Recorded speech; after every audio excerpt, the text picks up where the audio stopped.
Let me tell you that I'm now studying Newton's life and Newton's writings. Newton was the greatest scientist we ever had. And he said science is given to us to get knowledge about God. Because he was the intelligent being that developed the whole universe. Mm-hmm. And that's so beautiful. That it's something, well, it's unbelievable. And so it really points us to the existence of God. Oh, good morning, Mr. Roos, Professor Roos. Thank you for being in your study room. Okay, you're very welcome. Yeah, thank you. So, you are a scientist in mathematics, and you grew up in a family who were fishermen, but you were the first in your family to proceed in your career as a professor, as a scientist. And you won two major awards. One is the Edelman Award in 2013, together with Dick Den Hertog. Yes. You measured the optimal height of dikes. It's a prize given by the United States. Yes. And you also won the prize in around 2010. It's the Kachan Prize, the international prize for your contribution, recognition for your contribution as a scientist in mathematics and computer science. What do you consider as your most valuable contribution when you look back at your career as a scientist? Yes. Well, the dike project did I together with Dick Den Hertog, who was my first PhD student, which was really a very exciting time. And yes, the aim of the project was to find optimal dike heights. And yeah, we got the American award it's an annual award, which is given usually to a project with great impact, social impact. And okay, so that was really a high experience, high level experience. Yeah, and another memory I have is about a bound which I found. I changed my topic several times in my career. So at some period I did coding theory, so that's about deciphering messages so that we decoding. Decoding and so on. Oh, yeah. And in this theory there is a bound. Well, there were 2 bounds which for cyclic codes, and I could improve one of these, and it's now called Roos bound. So you developed your own theory how to decode messages. Exactly. Yes. Yeah. But yeah, at that time I was not so happy with my position in Delft, so I changed topic to optimization. Yeah. And that was in '82. And after all, this was a very good choice. So I like this field very much still. I am still working in it. Okay. And, Optimization. So I can imagine the dike project with the Edelman Award was also in that field of study. Fits very well in this field, yes. Yeah, optimization. But you're also a Christian, right? Mm-hmm. And you're also a scientist, and you've given a valuable contribution in the field of science. Is there a conflict between science and faith, or how do you look at this? Yeah, the people gave different answers to this question. Of course, I have been a scientist and I have been a Christian all this time. And I like science very much. Mathematics is beautiful. So it helps me to, in fact, it supports my faith, in fact. How does it support your faith? Well, in the way, so let me tell you that I'm now studying Newton's life and Newton's writings. Newton was the greatest scientist we ever had. Mm-hmm. And he said science is given to us to get knowledge about God. Because he was the intelligent being that developed the whole universe. Mm-hmm. And that's so beautiful. That it's something, well, it's unbelievable. And so it really points us to the existence of God. Newton says, to an intelligent being that has developed everything in the universe, life and everything. Yeah, he says the universe is the effect of choice rather than of chance. So it's a very, very important saying. So choice, design, not chance. It's not by accident. Exactly. It was by choice we are created. Yeah, yes, yeah. Yes. So that's, yeah, so there are many such things that you help you to believe in God. And what was a convincing argument for Newton to believe that we are created by purpose? Yeah. How did he use science to come up with that statement? That's a very interesting question, because after he published this Principia, which was his main work based on gravitation law, he could show why the Earth circles around the Sun in a circular path, and so does the Moon around the Earth, and so on. So that was beautiful. And after the publication of the Principia, he got a letter from a bishop called Richard Bentley, and he said, well, it's beautiful what you describe in the Principia. This must be the effect of the work of God. Yeah. It proves, for me, it proves the existence of God. What do you think about this, Newton? Because Newton didn't say this in the Principia.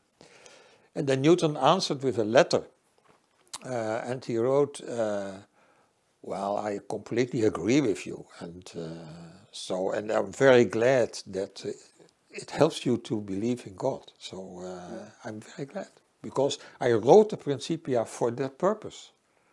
He didn't mention it, but... And then he says, and this is very important, then he says, at the end of this letter, he says, but I have a much stronger argument for the existence of God. But I think it's not the right moment for mentioning this argument, so I let it sleep. When I wrote this letter, I was so surprised, and I asked myself, what could he have meant by this? And this became clear only later to me. I remember when I was in bed, I slept and I dreamed, and somehow I understood that the argument was prophecy. Of Newton? Yes. Newton believed in, he believed indeed that prophecy is given to us not to be able to predict the future, but to enable us to, when the prophecy is fulfilled, that we see that God is governing the whole world. The world is governed by providence.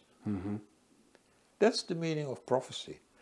And so he thinks there were two major events that were prophetized in the Bible. First, the coming of the Messiah. Jesus Christ? Jesus Christ. And the second thing was the restoration of the Jewish people at the end of time. So that's why he said, well, I let it sleep. Because it had it didn't just happen, so he could say that it would happen, and he thought it would happen, but he didn't know. It had no power to prove something or so, because it didn't happen. Okay. So and in fact, in his manuscripts, the manuscripts that he left behind, you can find these things. In fact, all his life, he was busy with studying the Bible and trying to understand what the prophecies were. First, he showed that on the basis of the prophecies in the Old Testament, he could at hindsight prove that the Messiah would came around the year 0. he came. I think his meaning, his thought was that it would happen in the year 4 or so, instead of 0. But so there is some doubt about the year. That's true. But based on what? The stars or certain things that occurred? He used indeed, his interest in the move of the comets and so on. Was also inspired by this idea. From I would be able to match the prophecies in the Bible, with appearances of comets and other things that happened in the history of the world. Okay. And so, well, he would like to prove that the prophecies in the Old Testament were fulfilled in the birth of Christ at the right moment. And so he thought... He used astrology for that as well. Sorry? He used astrology as well for that. Yes, he used astronomy also. Okay, to calculate back what happened. Yes. Okay. And so he thought that there are also prophecies in the Old Testament already for the end times. And his idea was that, in fact, he had very, very surprising outcomes. In fact, he prophesied that in 1896, the Jewish people would be called to return to Jerusalem. And this is very special because in the 90s of the 19th century, indeed, there was a conference in Basel where Herzl started the Zionist movement. Theodor Herzl. Yeah.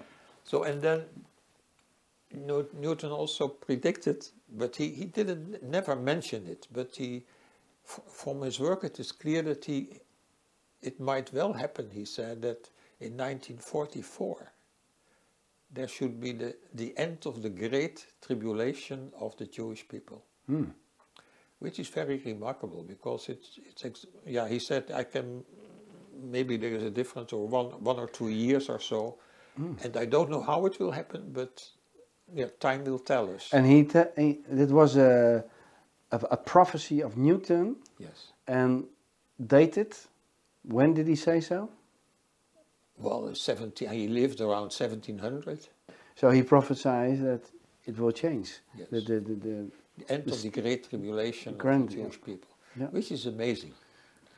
So, and I think this is really the argument that he wanted to, not to mention, but to let it sleep. And which is very remarkable also.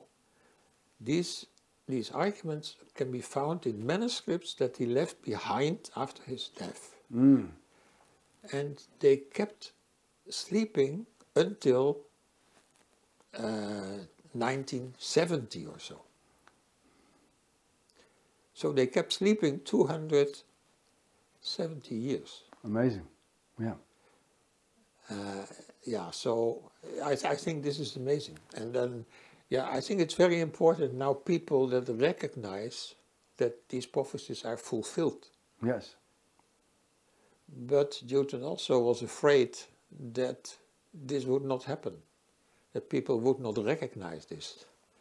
Like he said, like the Jewish people, they did not recognize the Messiah. Yeah. So I think these are very impressive things.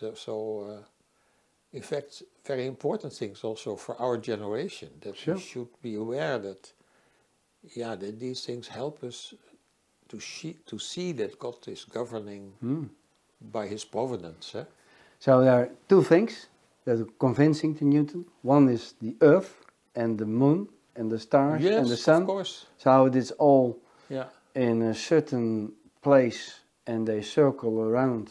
And it just make it possible that life occurs on earth. Yes. That was that's something he discovered. Yes, and the second one is the restoration of the Jewish people. Yes, He prophesied at about 250 years. Yes. In the 17th century.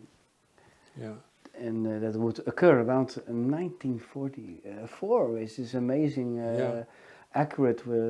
Finally happened in 1948, but close by. It's amazing indeed. Yeah, and maybe so your question was about the relation between science and belief. Exactly. Yeah. Okay. Yes. Yes. So, but in history, Hmm.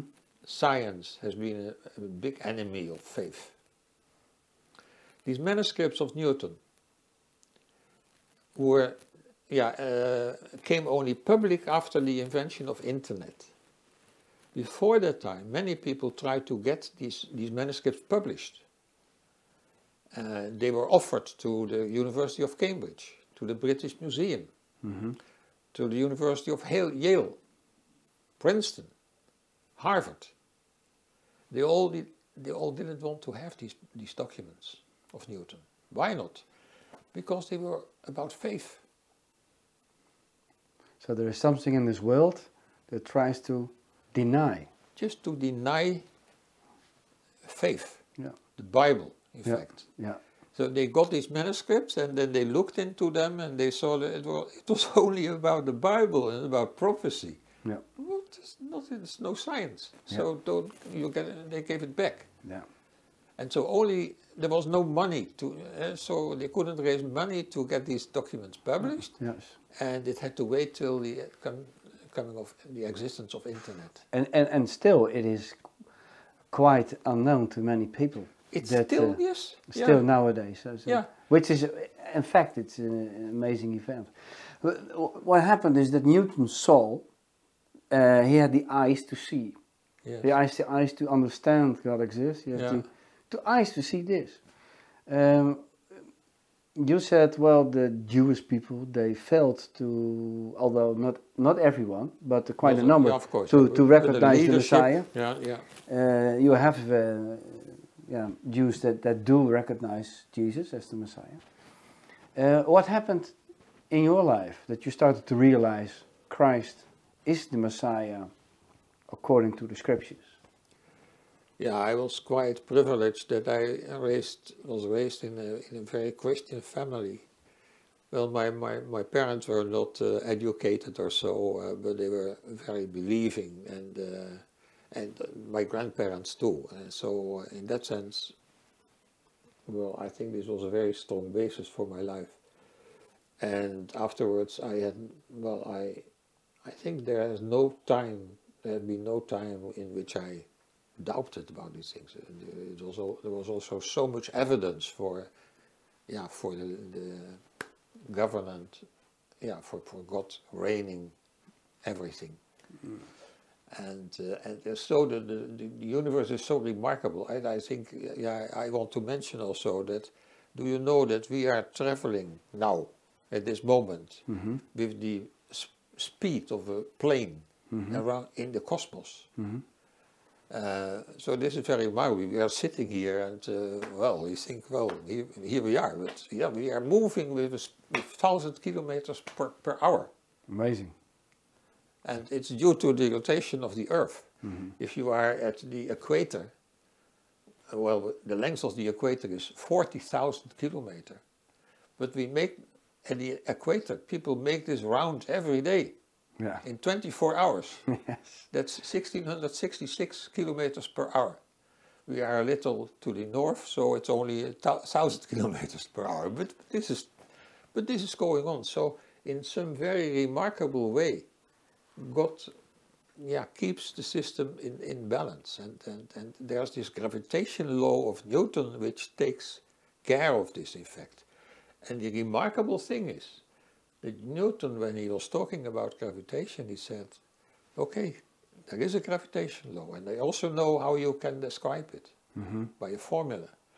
But don't ask me where it comes from, because I don't know. Yeah. And this is still the situation in science. People do not know where gravitation comes from.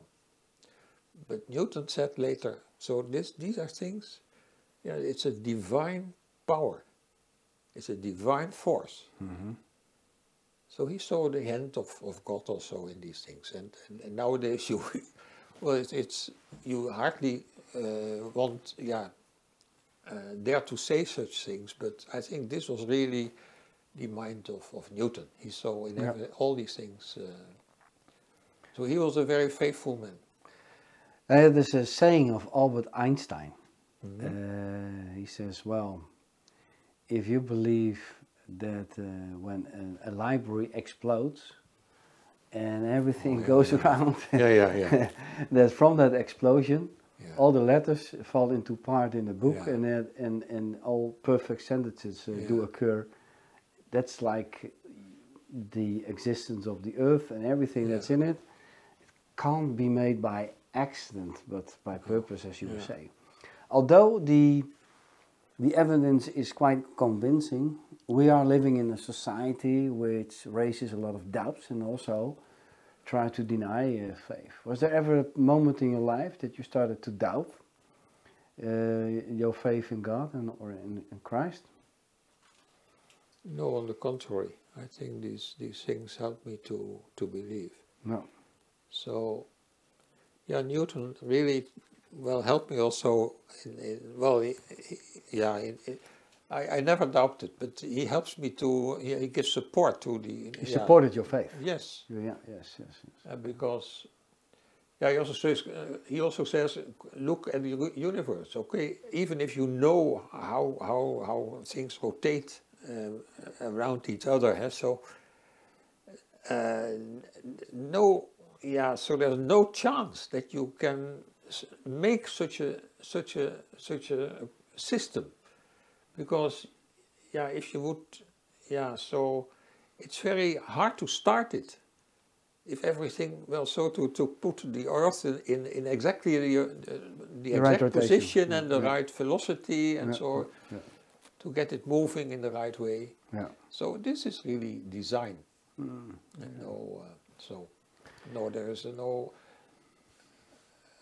there's no conflict for me between science and belief, but in the history, the situation is very different.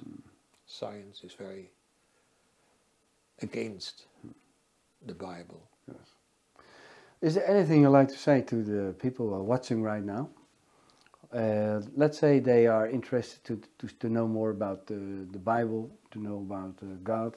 How can they start to know God? Yeah, I would recommend to read the Bible seriously and to study it and to, for example, for the prophecies in Josiah about the Messiah are so convincing. If you write about the suffering of Christ, and I think this is very convincing to people like us, but also to Jewish people, for example. To start with the Isaiah, the book Isaiah in the Old Testament, and then start to read the New Testament. And then read after this the New Testament, and then this is very, very convincing, I think. Well, thank you very much, Professor Roos, for being in the midst and for being here. Yeah, I hope God will bless our discussion. Thank you very much. Thank you for watching. If you are interested in science and faith, follow the course on science and faith at searchfortruth.learn.com.